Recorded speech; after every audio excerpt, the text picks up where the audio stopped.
My name is Vince Penkala. I'm with KnowledgeAdvisors based in the States. And my session this afternoon, building a business case for formalizing learning analytics. This session originally was designed to be very quantitative, looking at these hard and fast numbers that organizations would often use to create the model to justify spending money on measurement. I've kept the heart of that presentation, but I've added in some of the qualitative side. In fact, I'm seeing several faces of people that have come by our booth, which is actually right here on the corner.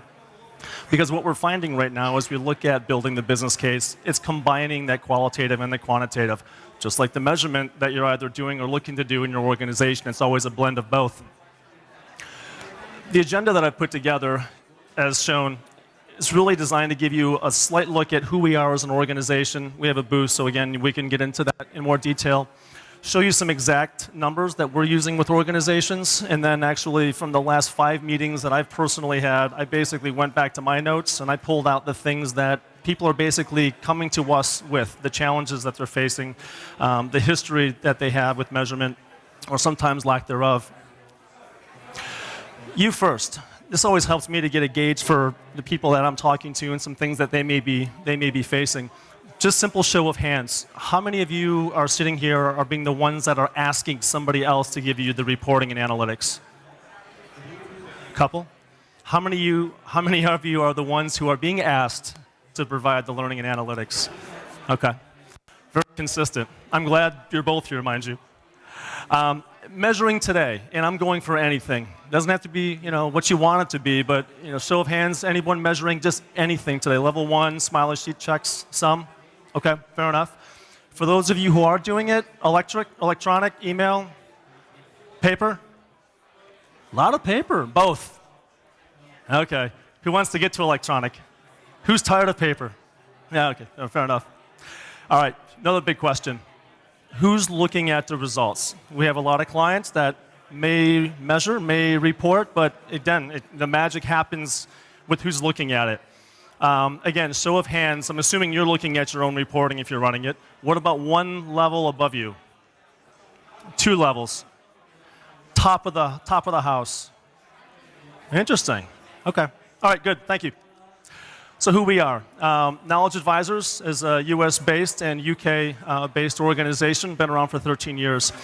We have 2 sides of our story from the solution set. The first is a technology we've built out called Metrics That Matter. We also have a set of consultants that basically help organizations either develop a measurement strategy or mature parts of a measurement strategy, turning these assessments, impact studies, all that work around basically best practices and change management principles around metrics and evaluation. So the conversation is, why do we care? Why does all this matter? When we're looking around the industry, and this is a global conversation, we're coming across 3 common, consistent themes. First and foremost, it's quality control. It's that ability, if you are delivering classroom, if you're delivering e-learning, it's a way to make sure that the content's good, it's relevant, it's appropriate. If you're using instructors, that they're performing at their task, that they're doing well against their peers. If you're looking at making sure it's being effective on the job, having a way that effectively identifies the barriers to application and what's being used. It's about executive reporting. And the punchline that you'll see me kind of thread through a few times in this presentation is, when reporting to executives and you're talking about L&D or you're talking about talent development, you're basically communicating to them, but in their language. You're getting rid of the level 3 reference and Phillips and ROI and the rest, but you're communicating them in terms that they expect and they understand. And then the last portion of this is the notion of analytics. For a definition standpoint, reporting versus analytics, my simple explanation is a report is a snapshot in time taken in the rearview mirror as you're driving past something. It's one-dimensional. Analytics is the windshield. Driving forward, data is 3-dimensional, and you're able to slice it and dice it in different ways. Simple way of looking at it, but it helps kind of convey the point that organizations, a report is nice, but it's really the analytics and understanding how you can slice and dice and look at your data in different ways that really matters. Okay, the types of things to report. For those of you who have swung by the booth, I've given an organization that's separate from ours a reference a couple times, and I'll do it again here in a moment, and it's a website that you'll definitely want to visit. About 3 years ago, several thought leaders, starting in the US and then also coming in from the UK, got together to basically create a measurement framework or a standard. In the financial community, we have things like profit and loss statements and balance sheets and cash flow. But when we come to learning and talent development, we often don't have a way of uniformly describing what good looks like or what performance means. An organization called the Center for Talent Reporting, and if you Google centerfortalentreporting.org or just go to the website, you'll see basically the collective work from just a bunch of really amazing thought leaders and practitioners from all across the industry. One of the outputs of the work that the Center for Talent Reporting had put together is this isolation of three things: effectiveness measures, efficiency measures, and outcome measures. Virtually everyone I've spoke to at the booth today, you're collecting something that I'll categorize in the operational metric. You have an idea of how many people, how often, sometimes how much. You can put those measures into an efficiency metric. A simple example is if you have a license for 1,000 seats from your e-learning provider and 800 are being used, that's not bad. However, if the benchmark is 900 out of 1,000 are being used by organizations of your same size, you now have something to compare against. It's an efficiency measure. I bring this up because as we talk about the balanced set of measures, and mind you, this subset of these measures came from one of the white papers that you'll find at the Center for Talent Reporting.org website, as well as the KnowledgeAdvisors.com website. But basically, when we talk about reporting, we're basically talking about coming up with a balanced set of measures. Examples shown here, and again, these are examples that may be more relevant to your organization. I know we have some government organizations in the audience, so as I work with US federal agencies, that top bracket I wind up replacing with mission readiness, mission execution, and then mission result. Budget accountability, transparency, and accountability. Those tend to be more of the outcome type measures. As we drive towards effectiveness, which is the step, if you're already doing measures here, again, don't stop, keep doing that. But what we're trying to now get you to is now effectively communicating the effectiveness of your programs in some of these simple categories. And I'll show some examples of how these come in. And by the way, I do see some people frantically running notes. Give me your card, or you'll see some email addresses after. I can send you the deck. So save you some time. So this is the quantitative portion of the presentation. This is really kind of looking at some very simple formulas for you to be able to have that conversation with leaders within your organization to basically say, hey, look, this is why measurement is important, using some very conservative estimates. Three simple categories. We look at increased productivity, which frankly is sometimes the most difficult to get broad agreement. Reducing waste, and I will call out early that when we talk about waste and training, it tends to be a hot button, so I'll try to diffuse this one in a moment. And then the third one, which is huge, is reduced administration.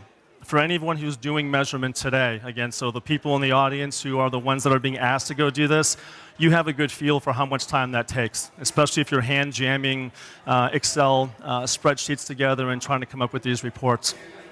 So we'll talk about each of these, give some examples, show you again a simple formula for each of these, and then I'll jump to more of the qualitative side of the conversation. Organizations in the consulting side. So I spoke to one person here from IBM who's on the consulting side of the house. One of the ways that consulting organizations will often look at their performance is their ability to book revenue. You can't book revenue unless services or timelines and milestones are managed. One of the simple ways to look at performance through measurement for a consulting organization is just making sure you're able to actually book those billable hours and basically register that as revenue for your organization. Organizations that don't have a way of doing that find themselves often at a deficit. Federal organizations, and this is one I was actually personally involved with in DC, like here in the US, we're going through a lot of sequestration and budget cuts. The fact that they did not receive a budget cut over a 3-year period. Now, granted, it would have been nice if they got a budget increase, but separate story. The fact that they were able to avoid the budget cut over a 3-year period was success in this conversation. And all they simply did is they shifted from how many student days, how many student hours, how many delivery modes, and they started talking about what was actually happening back on the job. This organization happens to deal with federal procurement law, which is just document about that thick. It's not much fun. But they basically were helping people to show how you can effectively drive the knowledge, impact the performance on the job faster by any other means, and that's powerful. Telecommunications, anytime you have a supply chain, there's opportunities to apply measurement to see where you can basically apply training as new products are released, as service issues are addressed to, again, either avoid revenue loss or increase revenue capture. The calculation for this one is simple and conservative. Our research and the research of others, and you probably saw on the prior slide, right around 2.5% by applying measures to programs that don't currently have measures, you can begin to make some meaningful changes. Simple math, roughly 25% of the average revenue from an organization will typically be your revenue costs. Some variance depending on your industry, but use 25% as a baseline. With your baseline of your labor cost, while you saw that 2.5% or so estimate on the prior page, our suggestion is to be conservative and just call it 1%. By simply applying measurement and looking at performance as a way to drive the organization's result, this is a really simple formula to communicate to people. There's a chance to improve revenue by simply applying tools and methodologies that you haven't previously. This one, as I mentioned, though, is often the most difficult because, as you know, when it comes to performance in any organization or culture, there are a lot of variables. However, if an organization, and a lot of case studies are out there now across industries, if you're applying measures or you're not applying measures, there's still enough baseline information for us to work with. The next two tend to be a little bit more of my favorite in how we communicate, but I'm also going to call out this reference of waste. This is the concept.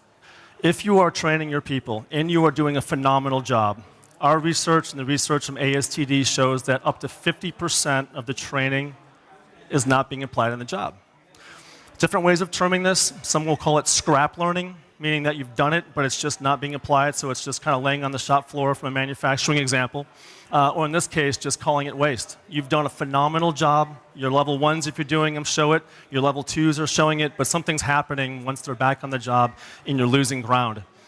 This is a place that you can definitely get some ground in developing, again, the quantitative side. Some of the examples that I've thrown up here, again, trying to pick from different industries. For those that do a lot of program rollouts that are multi-day, multi-week, by measuring the effectiveness of your trainers, this is an area where you can easily cherry pick some advantage and being able to quantify. Mind you, a lot of the estimates that we're pulling in from the revenue side is often being pulled in from feedback from the participants. Sales training is always the easy one, but even from a customer retention standpoint, most organizations know the cost of replacing a customer. Applying these metrics, you can very quickly come up with some ways to say, okay, if we can isolate ineffective trainers, or in the second example, by a stack and rack report, by showing what effective instructors are doing and showing that as an example against a peer group, you have individuals being able to take their own initiative and get into the environment, again, make some changes based on the measures that they're seeing in the environment. And this is the other one, and this one kind of drives me crazy. My background personally is instructional technology, so I'm passionate about just great training. But so many of us are facing an environment where we've got high quality, we're executing well, we're doing great things, but it's low impact. So there's something happening outside of the four walls of the training environment, and we have to get in front of that. We have to get ahead of those things. Number one or number two reason why training is not applied after you've trained your people. Any guesses? Manager, supervisor, support. Other number one or number two, depending on the report, is simply just opportunity.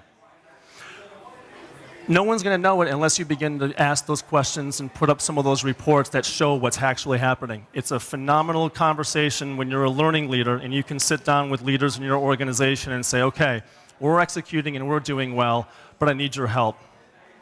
This is an example of what that can mean. Example on the waste calculation here. Again, this one's real simple and real conservative. Just kind of going top down. Again, revenue. Again, L&D typically is 3 to 5%, but I'm going real conservative by calling it 1%. You get your total L&D spend annually.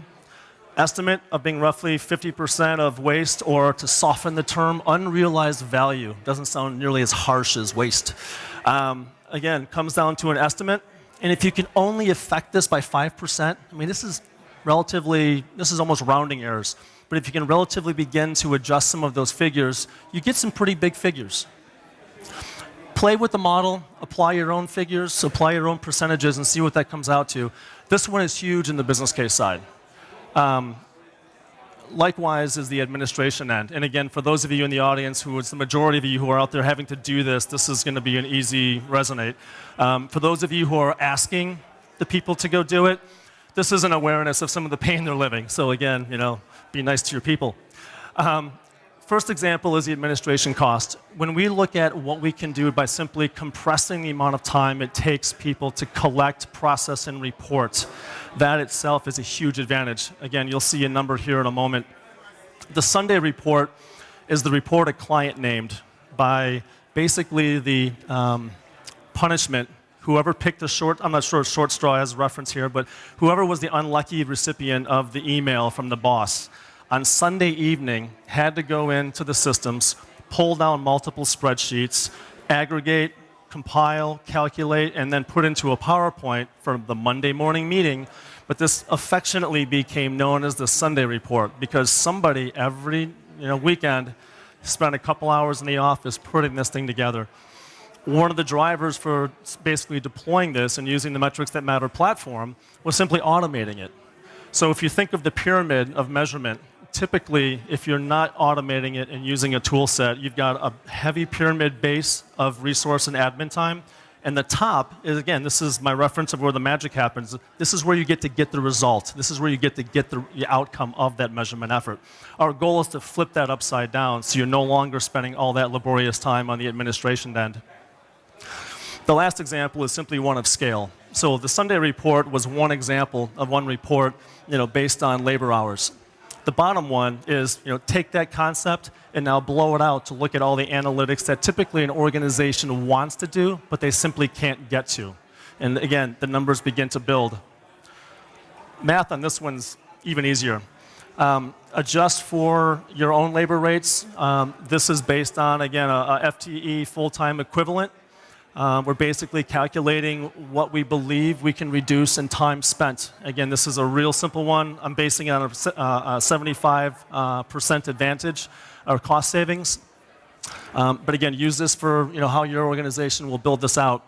And again, these figures add up. When you combine this figure with the waste figure, and then we talk about even the performance gain, which is probably going to be the most argumentative in terms of its presentation of a business case, you get some pretty huge figures as they begin to kind of pile in. So that's the quantitative side. Here's what I find fascinating, and these are all conversations that are within 2 weeks of this date. Higher education provider in Baltimore, Maryland. CEO is 2 rungs up from the individual that I'm working with, and this individual, the CEO, simply had one question, which was, hey, is our training effective? Simple enough. Next question, however, wasn't as simple, and that is, okay, if our training is effective, how do we know this is even what our people need when they're on the floor doing their job? So again, that alone was the impetus to create the business case, to call us in, to begin to have this conversation. So far in this process, we haven't touched any of the quantifiable side. It's all been on the quantifiable side. This has now been all on the qualifiable. When the big boss is asking for those real tough questions, it's an easy business case to say, let's go figure that out.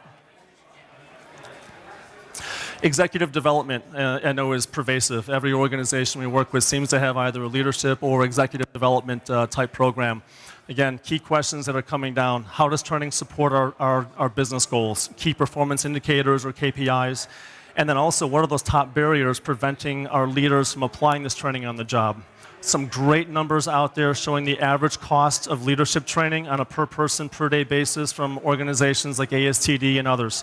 Use these figures to really figure out what that spend is. And if people are spending that amount of money on a very small subset of their organization, 2 very direct things. How do we know that's best aligned to what we're trying to do as an organization? And how do we make sure that we get as much of that training out of them applied back on the job as quickly as possible? And then also from an energy provider, a few of these slides, as you're probably seeing, it's showing up a little bit better on the laptop screen. I'm highlighting in red.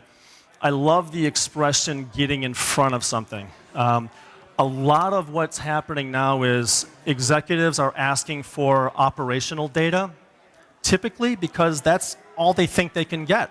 Or they asked at one point if there's data outside of the operational data, and they couldn't get it, so they kind of just stopped asking. One of the suggestions that we have for our clients, and this again came from Pepco, which is based around the Washington, D.C. Beltway, is this fact that one of the senior staff in the organization keeps asking for how many people have we trained, how long is it taking them. So she's providing this because she's being asked to, but she's also getting in front of that conversation with effectiveness measures. She's getting in front of that conversation with training scores directly placed next to customer satisfaction scores and showing that relationship. So if you're doing the operational stuff and all they're asking you to do is provide the operational stuff, get in front of the conversation. Introduce that next step. It's a push-pull relationship. You're going to find yourself kind of having to push this out there a little bit, but what's going to happen is usually two phenomena. There's the head-scratching, kind of response, and then there's the pull. That's the ask of them back to you saying, oh, if you can tell me what the most effective courses we have in terms of how much people are applying and how soon they're applying back on the job, can you show me that now comparing, let's say, e-learning to classroom, or maybe this vendor to that vendor?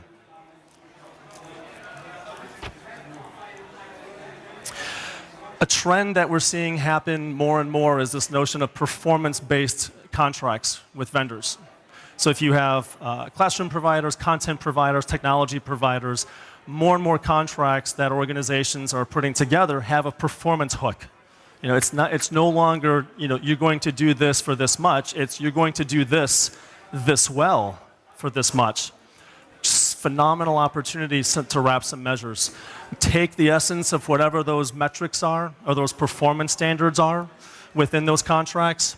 Use that as your baseline for your measures. It's a really simple way to standardize, to come up with common reports, and then in a platform like a Metrics That Matter, you're able to automatically schedule. So every Friday or every Monday or every quarter, you're getting those reports. So that way when your organization goes back to renegotiate, you get to look at how well they did against those standards, and you've got data to back that up. And the last and final conversation, and this is something I kind of gave the punchline away to earlier. One of the major consulting firms in the DC firm that does a lot of high-tech work, they have a new VP of talent. And this individual, like most organizations, when a new leader comes in, they begin to kind of change things around. One of my clients calls it the ritualistic purging, where they come in and they take everything that was done before and kind of reprioritize or just completely chuck out the window. This individual's task is literally getting the training organization away from smiley sheet references and level 1 references and all the knowledge transfer references, and being able to now communicate plain English what training's contribution is to the performance of specific programs. Literally, in this case, because again, around the Beltway right now, there's a lot of budget crunch, business development is under massive pressure. So what this VP of talent has now done is basically rewired the training organization so that every program has specific business outputs. So in this case, they're taking from their CRM or customer relationship management software. They're taking the data from the CRM. They're taking the data from Metrics That Matter, showing effectiveness. And again, they're showing that relationship. And here's the key, in non-learning speak. And they're presenting that in a simple brief to the CEO every other week. Here's what we're doing, here's what's happening. It's a phenomenal bridge between the two. So here's the formula for you.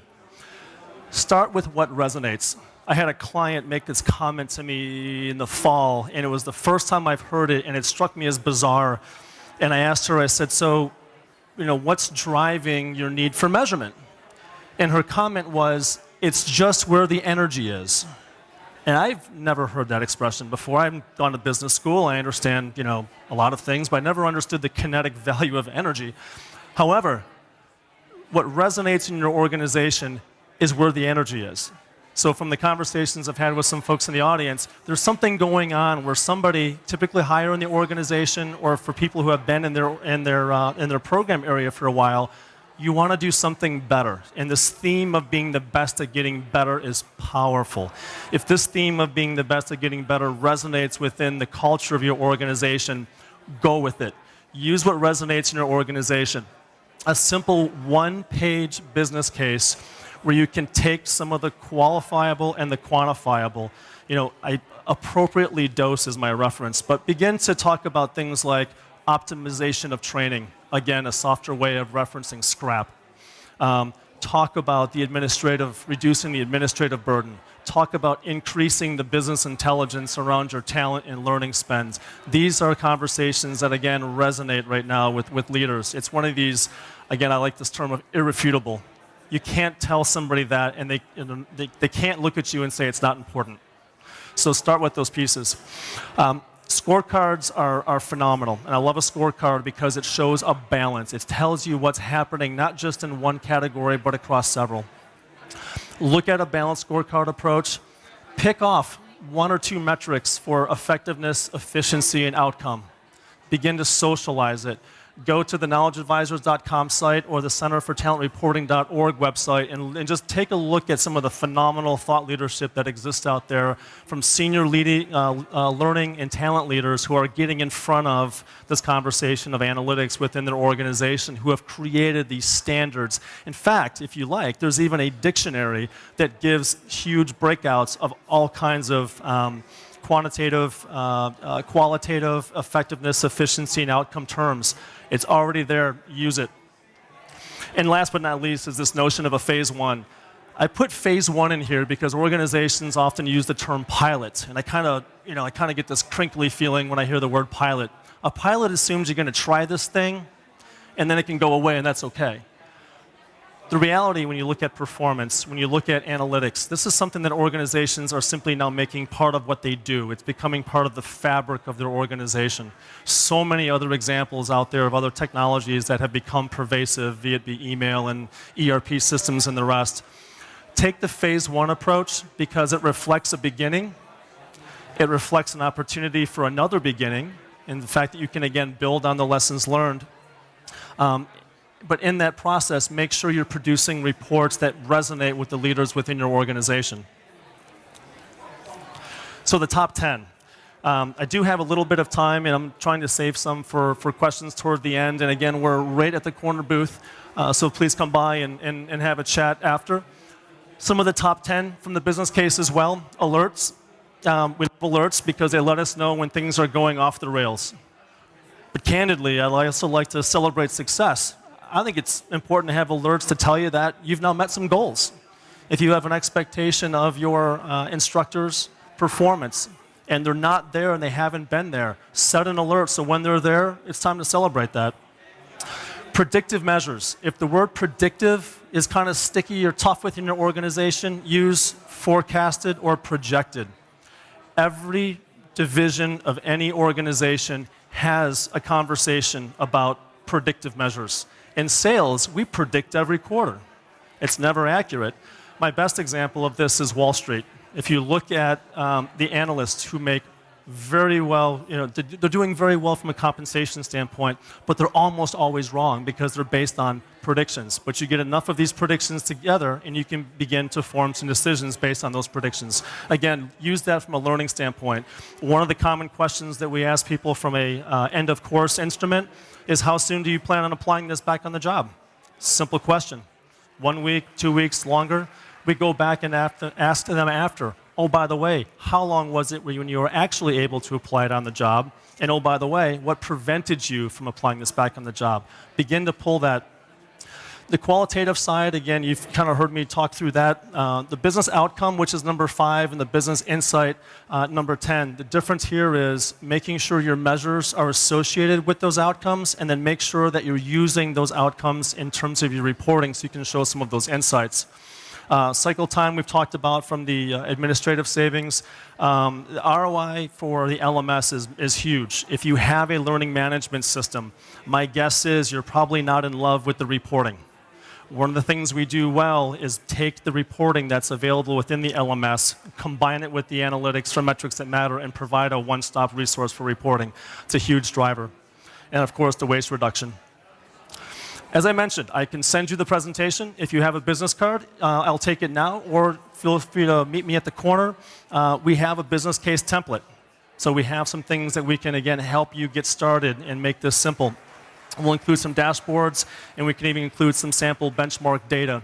We're processing right now about 600,000 instruments a month.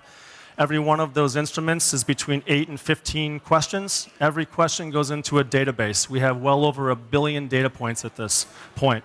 When you begin to produce reports, you're seeing your data, but you're also seeing it compared to a benchmark. Huge advantage. So Kelly Davis is not me. Kelly is actually located in our corner booth. Again, my name is Vince Penkala. More than happy to take questions. I hear the other clapping, so I will wrap up and not keep you otherwise, but thank you very much for coming.